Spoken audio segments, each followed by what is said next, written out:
inicio a esta conferencia de prensa, cediendo la palabra al periodista Ariel Sayas de Radio News y Canal 4. Ingeniero, buenas tardes, ¿cómo le va? Buenas tardes.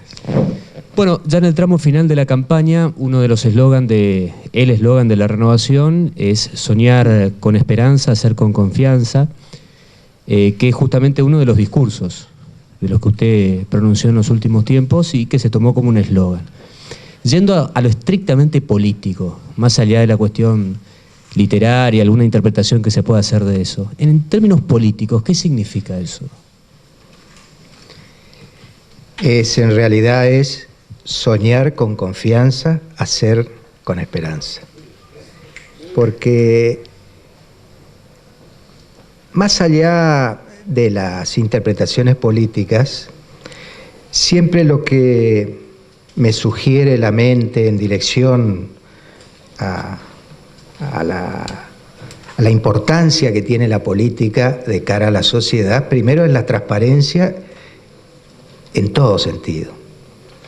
Por eso la primera transparencia es gramatical, si se quiere, o lexical, o sea, es soñar con confianza. Son exactamente esos dos términos que significan como un incentivo, como un disparador, como una frase innovativa dentro del mundo de la política, que por ahí está viendo otras cosas, y va dirigido al conjunto para que el conjunto de la sociedad, más allá de lo electoral, haga suyo, porque creo que hay que soñar y creo que hay que tener confianza primero en uno mismo para ir soñando cuestiones plausibles, que significa que se puedan realizar, y que ahí se engancha la segunda parte de la proposición, que es la confianza, hacer con confianza, o sea, y une toda la frase. A mí me conmueve esto porque es la síntesis de mi vida política,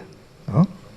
Como muchas veces en silencio, las más de las veces, muchos me habrán escuchado hablar del silencio y la importancia del silencio, es justamente para soñar, percibir escenarios que son virtuales, o sea que no están todavía como este recinto, esta cámara nueva, el centro del conocimiento, la biofábrica, el hospital, el nuevo hospital de niños y todas las cosas que se han concretado, primero surgen de ese sueño, ¿cierto? Ese sueño inspirador, y a partir de ahí, bueno, la otra parte, inducir a la acción, pues si no nos quedamos únicamente en los sueños, frente a una realidad que es esquiva.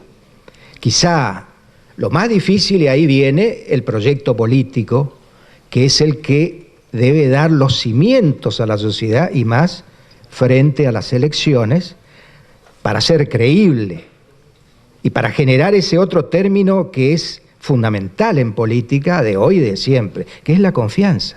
Generar un ámbito de confianza porque hay antecedentes, porque antes lo hicimos, porque se luchó mucho para construir gestiones cumplidoras, donde la palabra empeñada justamente es uno de los términos que redondea y donde año tras año va quedando un producto central y que lo evalúa la gente, ¿no es cierto? Entonces, creo que eso también permite, y debo decir con toda claridad que estoy alegremente sorprendido por cómo penetró en el sector más sensible y más difícil de la sociedad, que es el sector juvenil, la proposición que hice desde la política a ser partícipes, ¿no?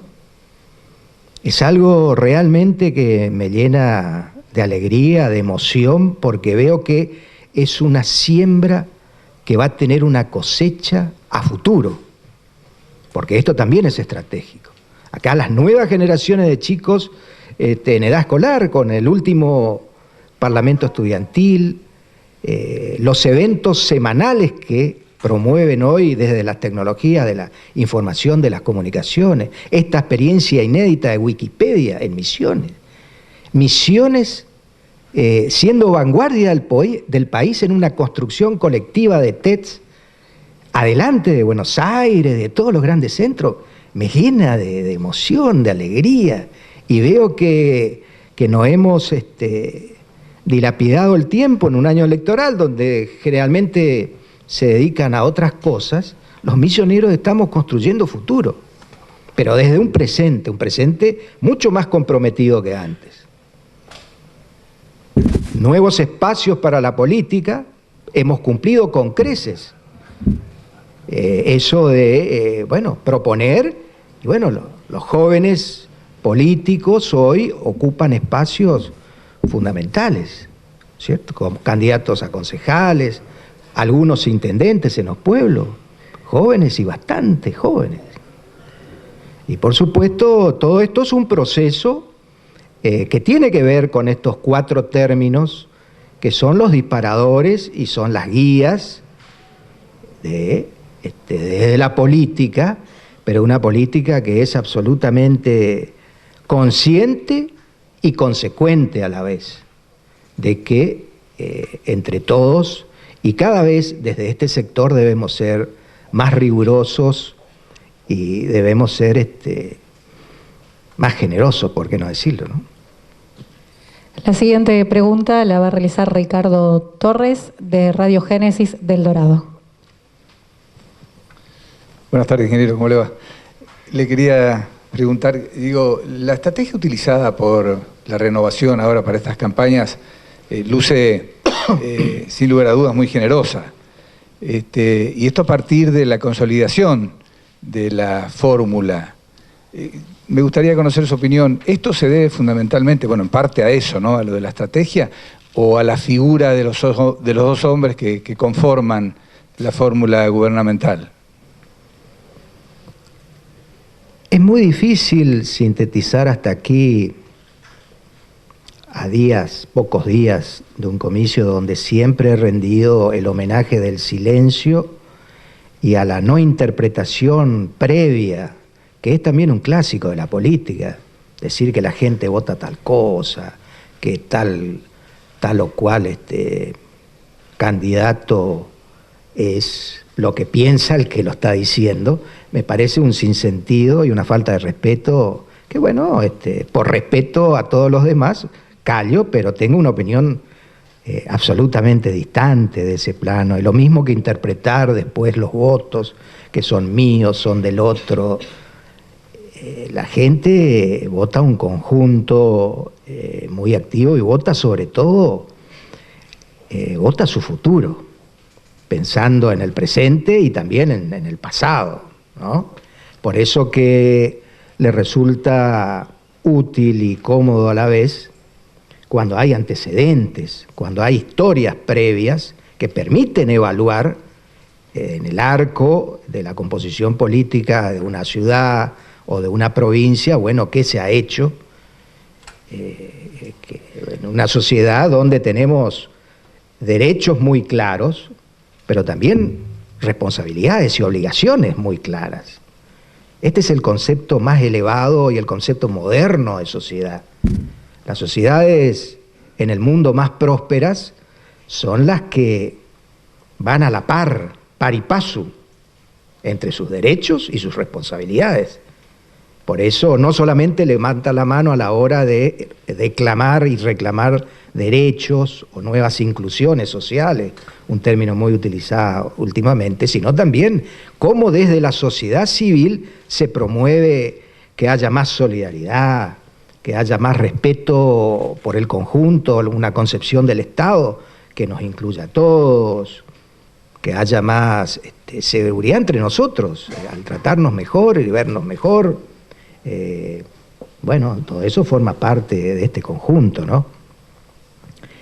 Pero creo que lo que entendía el meollo de su planteo, desde la conducción política o desde la orientación política, o dicho de una manera más simple, que a mí me gusta mucho más, que es desde el lugar en que me puso la gente de Misiones dentro de la Renovación, yo siento obligaciones.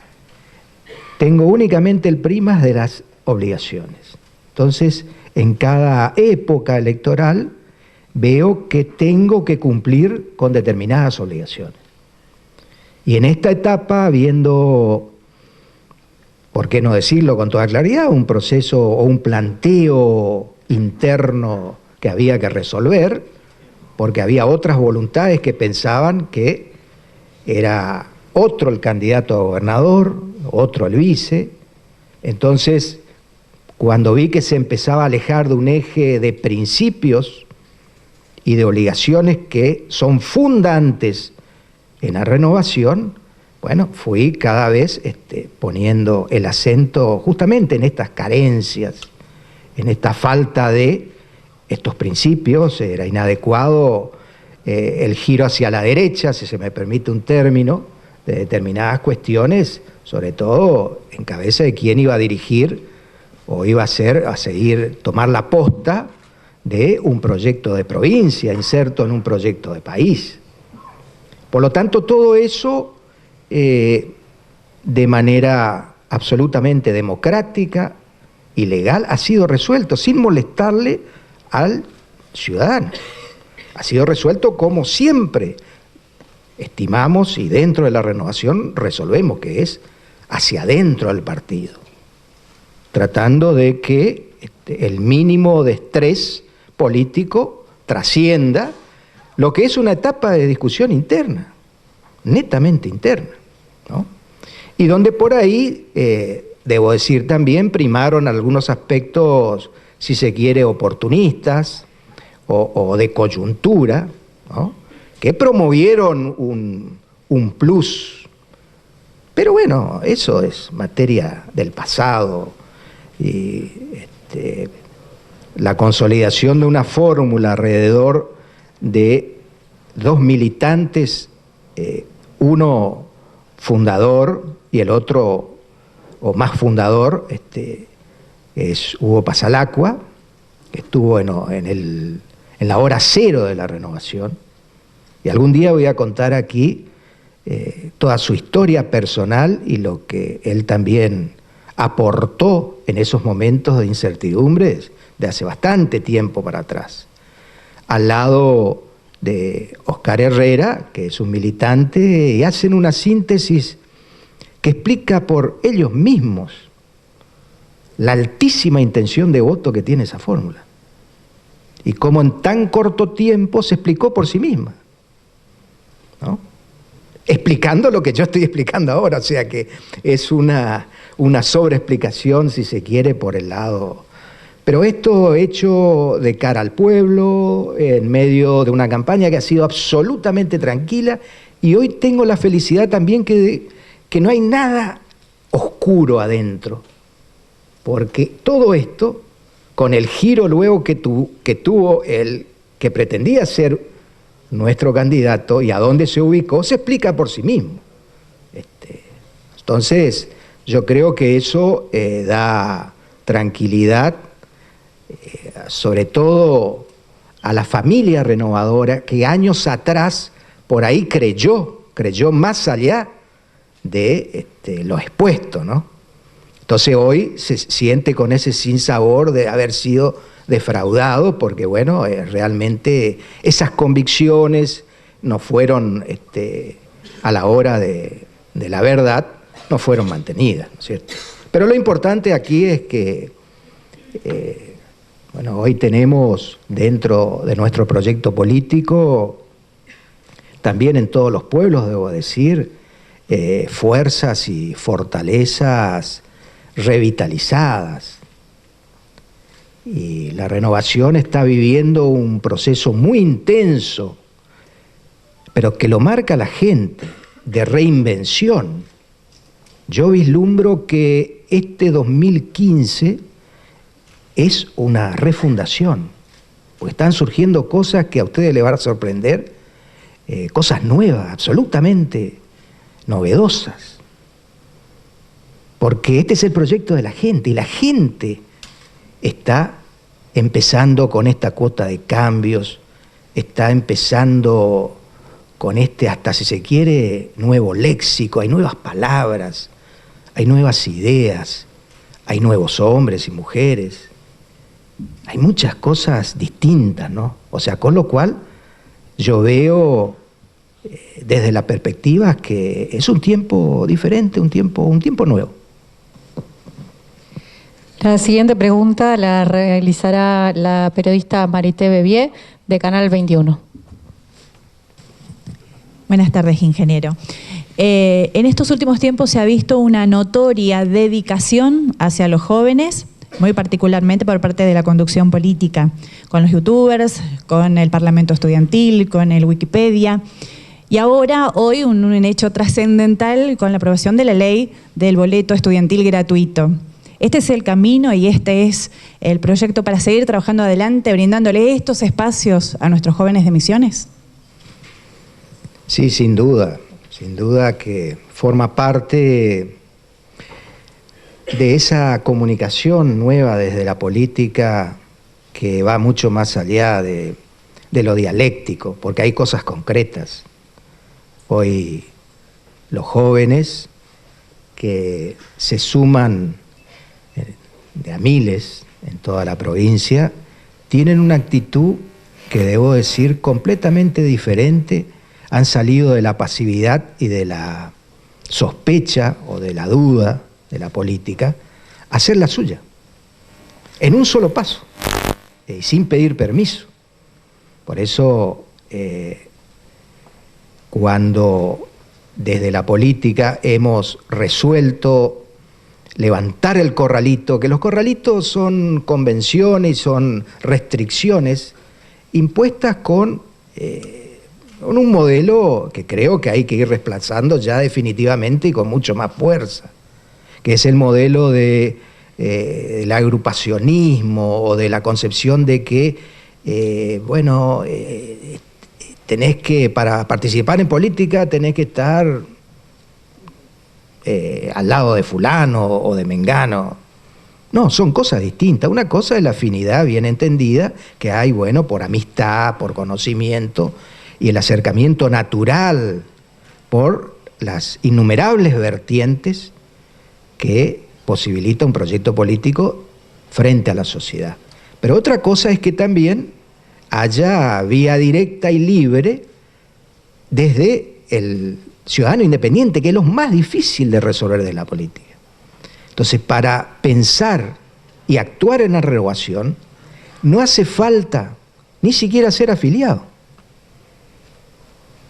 Ni siquiera ser afiliado. Hasta esa restricción hemos levantado. Entonces uno puede participar como un grupo independiente, ¿no es cierto?, para hacer tal o cual proposición, pero no es condición sine qua non ser afiliado y menos ser amigo de tal o cual, o no, todo lo contrario. Justamente eso tiene que ver con el proceso de enderezar hacia la resolución mayor, de resolver ese vacío que hay entre la cada vez creciente masa de ciudadanos independientes y que no se sienten comprendidos, digamos, en el resto de la política. En la política, digamos, conceptualizada como algo clásico, como lo tradicional, ¿no es cierto? Que también creo que hay una distinción peyorativa de alguna parte de la sociedad, porque la política es todo, con errores, con virtudes, y si hay algo que nos gusta, hay que entrar a la política para cambiar ese algo que nos gusta, ¿no es cierto? Entonces es un proceso biunívoco, de ida y de vuelta, pero lo hecho es que aquí, en la provincia de Misiones, es notable el protagonismo de una masa enorme de ciudadanos de corta edad, sin experiencia política, que hoy participan de diferentes eventos, y sobre todo estos eventos que usted los mencionó, que no son cualquier evento, son eventos que justamente tienen que ver con su presente, tienen que ver con su dialéctica, tienen que ver con su futuro, ¿no es cierto? Y hoy venía pensando, y es oportuna la pregunta, para incorporar otro objetivo más, otro término más. Ustedes saben lo que es la Khan Academy. Es algo que está haciendo furor en el mundo con el uso, que ya estamos preparados los misioneros, más que los argentinos, que el resto de los argentinos, para hacer uso de las nuevas tecnologías y las metodologías pedagógicas. Salman Khan es un ciudadano nativo de Estados Unidos, de origen, por supuesto, por su nombre, hindú, de origen hindú, una persona sumamente con un elevadísimo coeficiente intelectual y que desafió y dio vuelta a todo el mundo pedagógico con su proposición y creando una academia, se llama la Academia Khan, y que es una academia que da vuelta justamente el paradigma educativo, invierte la ecuación pedagógica. Y esto le sirve a cualquier joven en edad escolar para secundaria, terciaria, universidad, ¿no es cierto?, para acceder al conocimiento con un método científico desde el punto de vista pedagógico y hecho en cualquier lugar del mundo. Hoy esa academia tiene cerca de 30 millones de alumnos en todo el mundo y navega por todo el continente de la base de las TIC, que las tenemos. Entonces, estas son las cosas nuevas y que entienden mucho más rápido los jóvenes, los que pueden acceder a eso y rápidamente, así que ya le traslado la obligación a los responsables de este sector de las TIC, primero desde la Cámara. Y por supuesto también debo decir la pasividad, romper la pasividad de nuestro Ministerio de Educación, que está ausente de estos eventos. Tendría que estar absolutamente presente, ¿no es cierto? Y esto no es una crítica, son realidades que tienen que estar. Tenemos el único aula virtual y luego van a ser más que tenemos aquí en la Cámara. Están funcionando como experiencias piloto, pero ya lleva bastante tiempo.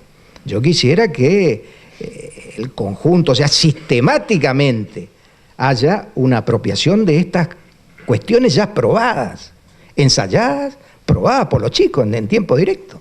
Así que yo creo que con esto vamos a ir redondeando uno de los temas centrales de la sociedad, que es la educación, que es justamente encontrarle un lugar central a nuestra juventud, cuidar del escape a ciertos vicios, a ciertos males que los tenemos, pero también siempre con outputs, con resultados, con productos concretos, que los mantengan en esta comunicación que espero seguir acrecentándola, ¿no? La próxima pregunta la va a realizar el periodista Tito Hellman, de Primera Edición, del Diario de la Nación. Hola, sí, buenas tardes.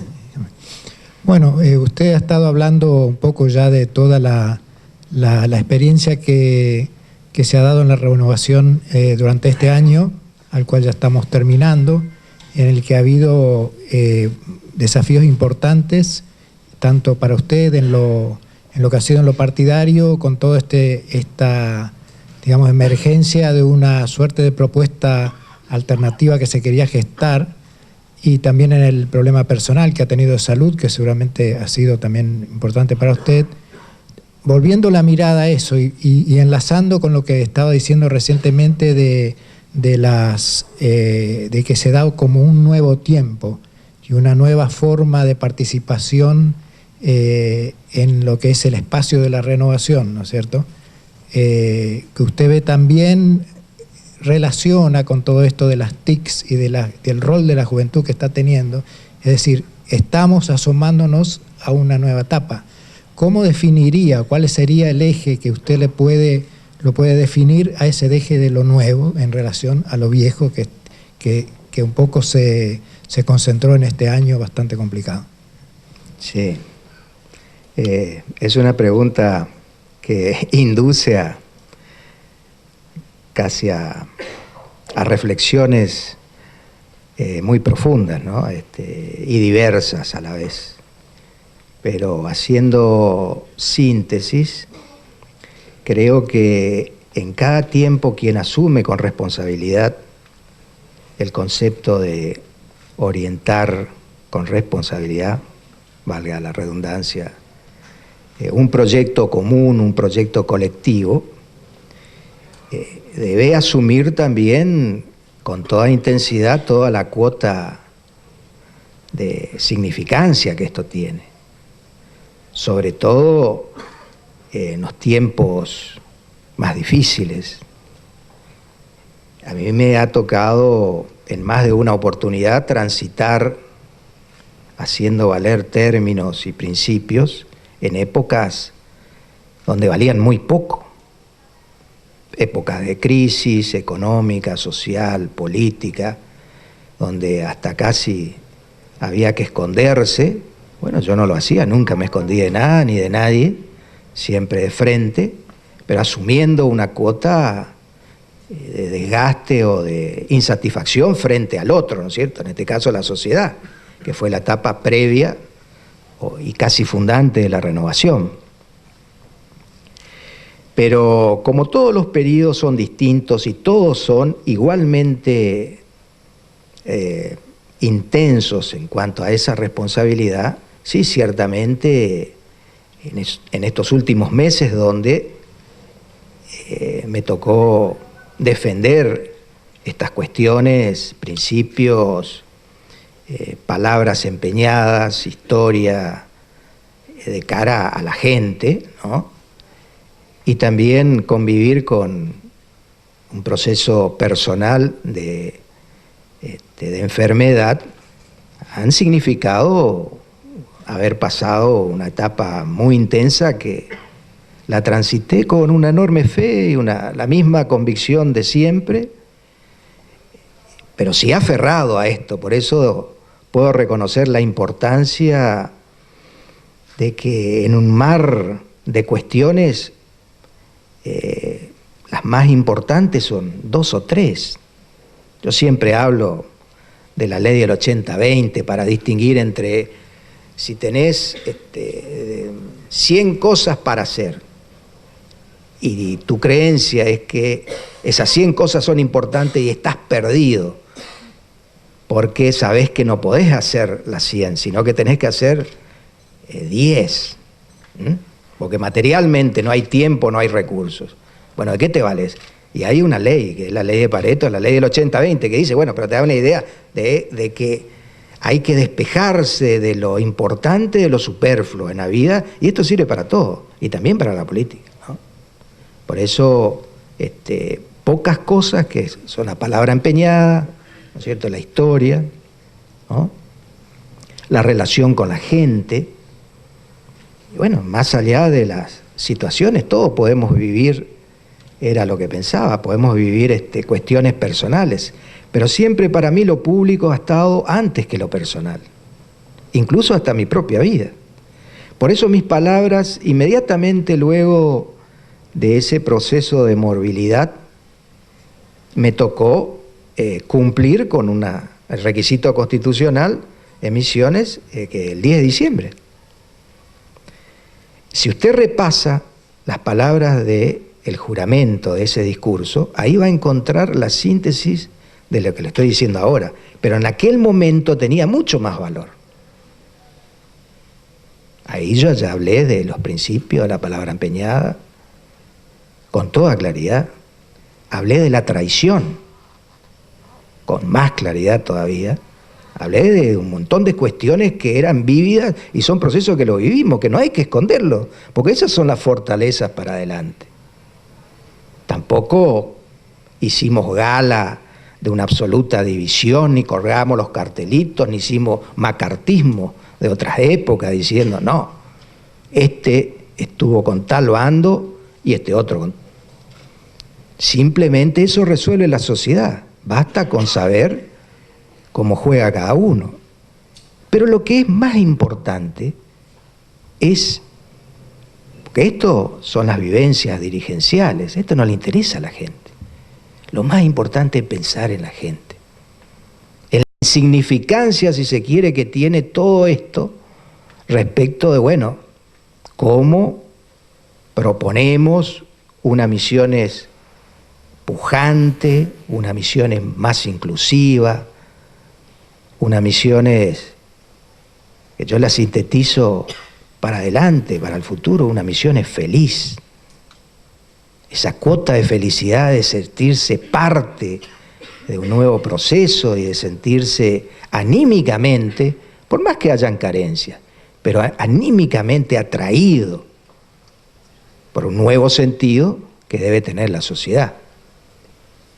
Y con los nuevos paradigmas, con las nuevas motivaciones, que bueno, luego esa acuarela o ese óleo lo va poniendo el candidato de su ciudad, tiñendo de la mejor manera como puede ver su ciudad, se va construyendo el gran cuadro de una provincia. Y los nuevos desafíos que tenemos como dirigentes, en nuestra cuota también responsabilidad, en cubrir en el mosaico del país. Como Misiones entra también en un proyecto nacional que es un proyecto de este tiempo y que hace falta mucha dedicación y es lo que se viene, ¿no? Es el turno ahora de Canal 27 con el periodista Santiago Sanabria. Buenas tardes, ingeniero. Estamos en vivo para Canal 27 y Nación FM. Estamos tan cerca del 25 de octubre finalmente y quería hablar puntualmente a nivel nacional. Se ha dado un debate el último fin de semana, un debate presidencial. Se ha hablado mucho de la ausencia del candidato Daniel Scioli y quería saber su postura, sobre todo por la ausencia justamente y por los reclamos que hicieron tal vez otros candidatos presidenciales, como diciendo que le faltó el respeto a la democracia. Muchas gracias. Analizando la pregunta desde el punto de vista de las ciencias semiológicas, de la semiótica, de la ciencia de las comunicaciones, debo decir que comparto plenamente con uno de los postulados centrales de esta ciencia que lo formuló el canadiense McLuhan: el medio es el mensaje. Yo creo que estamos viviendo un exceso de ese concepto en la sociedad mundial, no solamente aquí en Argentina. Entonces, donde pareciera que los dictados del manejo hegemónico de estos medios son los únicos que valen, ¿no? Cuando el ejercicio de la política es un ejercicio cotidiano, con sus reglas, para decir qué es lo que vas a hacer. Primero, a mí me gusta mucho más lo terrenal. Me gusta que el candidato entre verdaderamente a la casa del vecino, sobre todo el candidato a presidencial, que conozca todas las provincias, todas las clases sociales, y no solamente que esté registrado en un cliché que es un montaje, como se hace una película, donde hay un proyecto, un guión preelaborado para decir tal o cual cosa, donde se va alejando de lo natural. Y lo natural para la política es esencial. Por eso todos los escenarios así armados, donde tenés que hacer esto, o si no, no sos, o cuidado que te van a sacar, te van a restar votos, me parece que son peyorativos para la gente, porque es subordinar y subestimar la capacidad de aprehensión que tiene el conjunto de la sociedad. Y nuestra sociedad no es la sociedad americana, donde están acostumbrados. Cuando nació la televisión en el país del norte, ya allí los dos únicos partidos hicieron suyo el folclore, pero esto es folclore, no lo hace mejor ni peor. Es folclore, es costumbre de ir a la televisión, hay 2 o 3 cadenas, ahora hay un poquito más, no mucho más, y donde manejan, por así decir, la perilla de la intensidad de tal o cual proposición los dueños de los medios, no los partidos políticos. Entonces yo creo que es una reducción de la política a términos, no tengo nada contra eso, está bien, perfecto, pero va el que quiere.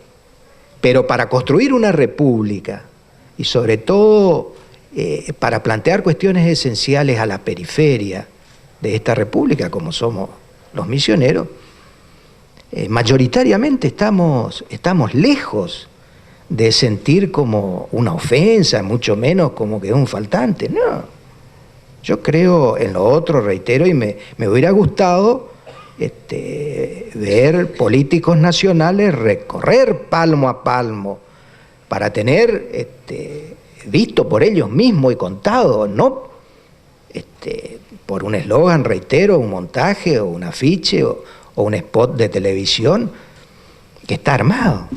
Que ahí el candidato le conoce a la señora Florencia o al señor Roberto, le conocen, pero como actores, están ahí, pero no saben de su vida. Aparece en un afiche repetido en miles y pareciera como que hay un aspecto sensible de un candidato, hay un mensaje. Entonces, yo creo en la potencia y en la importancia de los medios, por eso los más media y la tecnología de la información de las comunicaciones deben servir para educar, como es la proposición central que hacemos, porque eso verdaderamente los hace libres. Ahora, un mal producto o una mala orientación del manejo de estas herramientas es cuanto menos tendencioso y es para cubrir otro interés, ¿no es cierto? El interés por ahí de los dueños de los medios, ¿no? Cedemos la palabra ahora a Alejandro Spivak, de LT17. Buenas tardes. Ingeniero, dos preguntas cortitas son en realidad. Una tiene que ver con, siempre fue la defensa del rol misionerista en la Cámara de Diputados de la Nación, defendiendo este proyecto nacional y popular. Uno sabe que con Scioli este proyecto, va a seguir y se va a profundizar. La primera es, ¿qué rol van a cumplir los diputados si va a seguir este proyecto misionerista apoyando fuertemente al candidato y posible presidente Scioli? Y después, la otra cortita es, Scioli el lunes habló de apoyar las economías regionales y concretamente cuando yo tuve la oportunidad de preguntarle, hablamos de la coparticipación en misiones. Y una de las cosas es la posibilidad de un fondo de reparación histórica para Misiones por la pérdida que tuvo la provincia desde el 89 en adelante. ¿Es posible esto, plantearlo? ¿Es posible charlarlo con Scioli cuando sea presidente?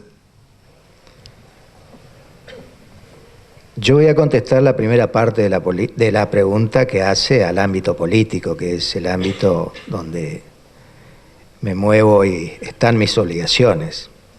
Lo segundo ya parte de lo sabido de las necesidades del bajo índice de coparticipación que tiene la provincia, que no han sido un obstáculo y están resueltas en parte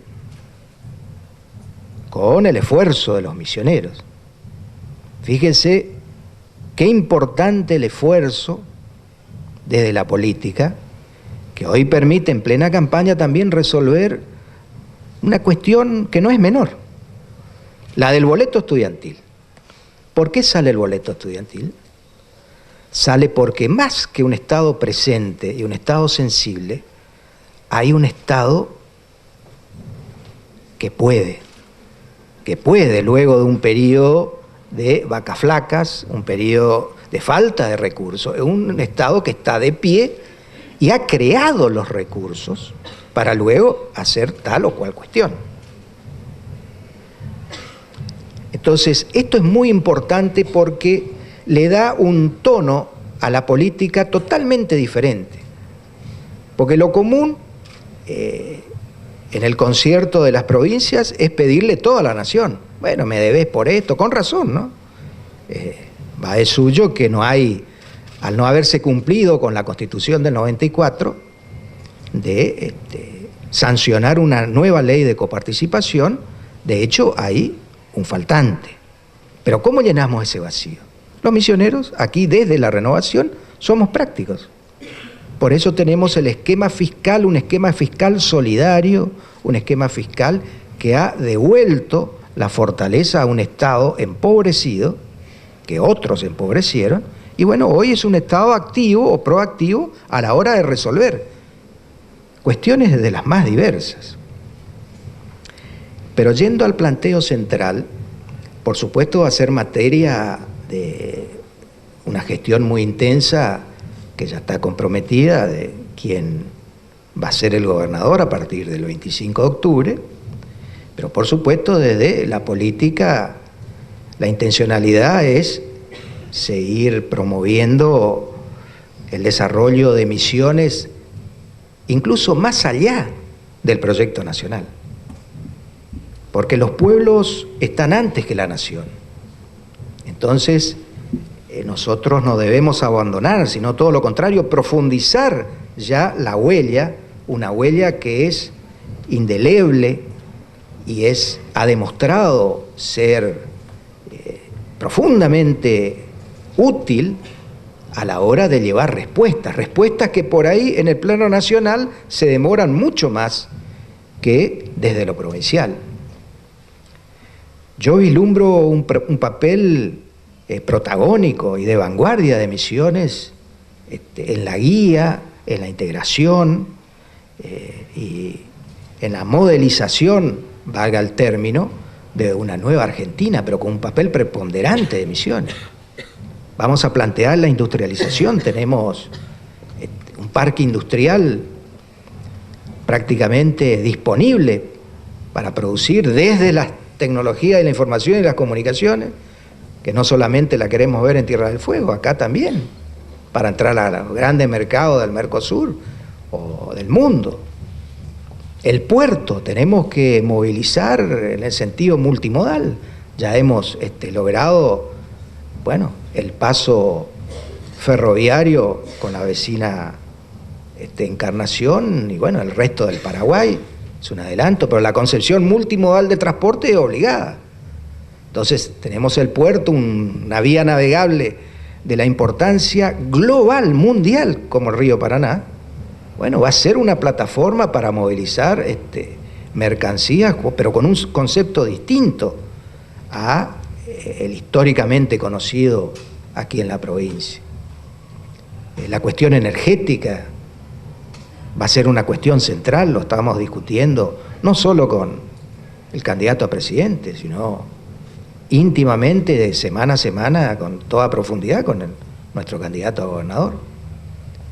La cuestión de la energía amerita no solo dotar rápidamente a la provincia de un ámbito inherente a manejar con criterios justamente estratégicos esta cuestión central que es el motor de las economías. Es tanto, igual o más importante que los recursos monetarios, tener recursos energéticos disponibles. Si no, la economía, ustedes saben, se estrangula primero y después empieza a retroceder. Por supuesto, esto y otras cuestiones ameritan un segundo plano que quiero llevar certeza y certidumbre. La Renovación ha expresado a lo largo de su corta vida política que ha jerarquizado el ámbito de la inteligencia humana, de las ideas, el ámbito de lo intelectual, como ámbito político. Algunas veces, las más, hemos acercado al cuerpo de la sociedad debates muy intensos, no en el año electoral, porque en el año electoral luce menos, pero en años anteriores hemos realizado múltiples eventos donde las cuestiones centrales de la sociedad han sido sometidas primero a estudio y después expuestas por exponentes propios e incluso extranjeros. No es una novedad que traemos, bueno, la última que vino es Marie-Maurice Robin, ¿no es cierto? Una científica, periodista muy conocida, mucho más conocida en el norte, en Europa y en Estados Unidos que entre nosotros, hablarnos de una diversidad de temas. Pero podemos nombrar a cientos de intelectuales. Entonces, esto tiene que estar al servicio, hoy es una razón ineludible de todo proyecto político que esté pensado no solo a gobernar y a resolver los problemas con toda eficacia, sino también plantear los escenarios futuros. Porque hoy hay ciencia suficiente para anticipar escenarios y evitar lo que se llama el fracaso de la improvisación, de lagarse a decir cualquier cosa, prometer cualquier cosa, y luego por ahí confundir a la gente, y llegado el caso que la gente por desesperación o desesperanza, no es el caso de Misiones ciertamente, opte por tal o cual aventura y termine esto como una verdadera aventura, como los argentinos conocemos. O si no, ¿de dónde salimos? Basta con invertir 2 minutos por recordar los tiempos de fin del 2001, del 2002, cómo terminó eso para, bueno, tener la idea suficiente de qué estamos hablando.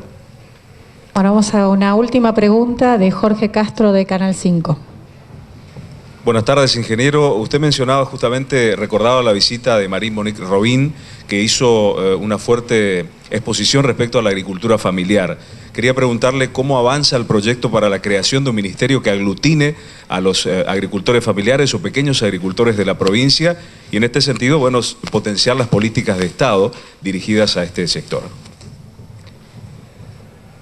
No me corresponde a mí ni en este momento hablar o tomar como válido la idea. Sí comparto la idea de un ministerio, pero dejémosle al próximo gobernador que lo anuncie y lo diga. Yo estoy muy contento con la idea, con la ley sancionada y con toda la esperanza que ha promovido justamente el tratamiento de esta importantísima ley, que junto a los otros temas, que he mencionado algunos solamente, van formando, ya formaron la agenda de gobierno del nuevo tiempo, ¿cierto? Sin lugar a dudas, la importancia de ese capítulo de producir cada vez más y mejor, hacerlo de manera amigable con el medio ambiente, pero más que el medio ambiente, recordar primero que el medio ambiente, el ser humano forma parte, o sea, somos parte integrante, porque las concepciones fundamentalistas de la ecología han llevado a concebir un medio ambiente intangible, donde es como un museo ambiental a escala planetaria, si no toquemos esto, donde la importancia de toda la cadena, que lógicamente que lo es más que la del ser humano. Dicho esto, también hay que decir, la del ser humano no es más que la del resto de la cadena, pero seamos iguales. Yo creo que la igualdad ha permitido a la civilización resolver viejos intríngulis para resolver también los nuevos problemas de la sociedad, ¿cierto? Entonces, hoy felizmente hay síntesis y forma parte, y anuncio, eso sí lo hago, porque desde la política tenemos innumerables agrupaciones, felizmente, de pensadores, de científicos, y hay uno de ellos que me ha acercado una síntesis a requerimiento, justamente a requerimiento temático de viejas discusiones. Me refiero al ingeniero Sergio Lanciani, que le he encomendado un libro de carácter semicientífico, o mejor dicho, científico, pero con un léxico asequible a el ciudadano de entendimiento, que no hace falta ser científico para que lo entienda, pero de términos prácticos de innumerables cuestiones que tienen que ver con la calidad de vida, sobre todo futura, procesos de cómo debemos cuidar no solo nuestra casa, porque eso es el ambiente, la idea, la casa que compartimos, en este caso una provincia, una región y un país, para que le sirva al misionero del 2050, para que le sirva al nieto del 2050. O sea, estamos pensando ya en este comienzo de siglo, en el fin de siglo, porque eso es responsabilidad desde la concepción estratégica. Hay que pensar 100 años, en la historia del universo, le hago el cálculo, es un nanosegundo, o mucho más. Me faltan potencias superiores. Es insignificante. Pero para nosotros, que tenemos otra escala temporal, para la escala civilizatoria, por ahí suena que 100 años es muchísimo. No, no. Hoy hay que tener en mente, es una cuestión de mindset, mentalidad. Mentalidad, hay que pensar para adelante, pero hacer las cosas ahora. Por eso este libro va a cubrir un vacío enorme y va a generar nuevas discusiones y nuevos encuentros. Reitero, no ahora en esta etapa electoral, pero es pensar qué vamos a hacer con el agua, cómo cuidamos. Tenemos una ley, tenemos felizmente reservas de agua que son extraordinarias ahora. Pero uno de los males y las carencias de la humanidad, la falta de agua potable. Y agua potable natural. Y de lo natural no contaminada. Entonces, ¿cómo preservamos nuestra fuente? ¿Cómo preservamos el suelo? Hace pocos días dimos un paso que no dio ninguna provincia. Vamos a tener un instituto de suelo. Vamos a hacer una elaboración de méritos de todos nuestros agrónomos en la provincia para poner adelante que maneje el instituto, que es mucho más que un laboratorio de suelo, para ver si es apto para producir o no. No. Es una cuestión de concepción de cómo el complejo de suelo, junto con el complejo del agua y el complejo social, sirven a una sociedad para dar empleo, para alimentarse y para ser sustentable, antes que ambientalmente, socialmente. Que esto significa que hacer una provincia feliz. Bueno, esto es lo que se viene. Yo voy a solamente, como lo estoy haciendo, hacer una introducción o un prólogo. El resto lo vamos a hacer juntos, con toda la sociedad.